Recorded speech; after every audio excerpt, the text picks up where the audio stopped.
ভারতীয় ফুটবলে সুনীল যুগের অবসান। আন্তর্জাতিক ফুটবল থেকে নিজের অবসরের কথা ঘোষণা করলেন সুনীল ছেত্রী। আগামী 6 জুন কলকাতায় তিনি তার শেষ ম্যাচ খেলতে চলেছেন যুবভারতী স্টেডিয়ামে।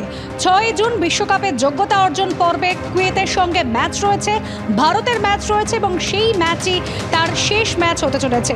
ভিডিও বার্তায় এমনই জানিয়েছেন সুনীল ছেত্রী। আন্তর্জাতিক ফুটবল থেকে অবসরের কথা ঘোষণা করলেন সুনীল ছেত্রী।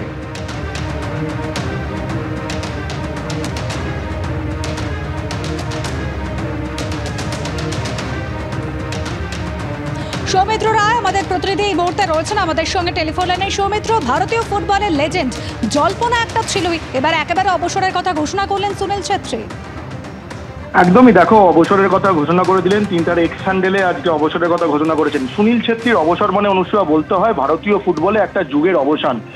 বাইচুং ভুটিয়ার পর বাইচুং ভুটিয়া তার যে ব্যাটনটা একেবারে যোগ্য উত্তরসূরির হাতে তুলে দিয়ে গেছিল। আমরা দেখেছি যে বাইচুং ভুটিয়ার যখন জমানা শেষ হয়ে গেল, আইএম বিজয়ের, তারপর বাইচুং ভুটিয়ার জমানা শেষ হয়ে যাওয়ার পর এই সুনীল ছেত্রীর জমানায় সুনীল ছেত্রী ভারতীয় ফুটবলকে একটা অন্য মাত্রায় নিয়ে গেছে। এবং তোমাকে বলে রাখি, এই সুনীল ছেত্রী ভারতীয় ফুটবলের হয়ে প্রচুর তার অবদান, সেই অবদান মানে বলে শেষ করা যাবে না। সুনীল ছেত্রীর অবদান, 150টা ম্যাচ খেলেছে ভারতীয় দলের হয়ে। সেই 150টা ম্যাচে তার গোল সংখ্যা 94।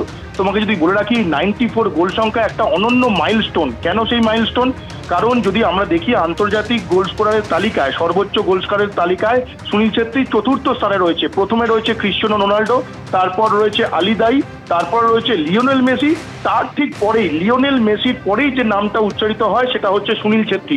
আমরা একটা সময় দেখেছিলাম যে এই যে গোলদাতার তালিকায় লিওনেল মেসিকে পর্যন্ত টপকে গিয়েছিলেন সুনীল ছেত্রী। তারপর আবার তিনি পিছিয়ে পড়েছেন, লিওনেল মেসি টপকে গেছেন। লিওনেল মেসি 3 নম্বর স্থানে রয়েছেন, তারপরে এখন রয়েছে 4র্থ স্থানে সুনীল ছেত্রী। ফলে তুমি যদি দেখো যে আন্তর্জাতিক ফুটবলে গোল স্কোরারের তালিকায় ভারতকে একেবারে 4র্থ স্থানে নিয়ে গেছে, যেখানে ক্রিশ্চিয়ানো রোনাল্ডোর পর্তুগাল, লিওনেল মেসির আর্জেন্টিনা উচ্চারিত হচ্ছে, তারপরেই কিন্তু আমাদের ভারতের নাম উচ্চারিত হচ্ছে। 2005 সালে সুনীল ছেত্রীর প্রথম অভিষেক হয় ভারতীয় ফুটবলের জার্সিতে এবং প্রথম অভিষেক ম্যাচ খেলেছিলেন তিনি পাকিস্তানের বিরুদ্ধে। সেই অভিষেক ম্যাচেই সুনীল ছেত্রীর গোল ছিল।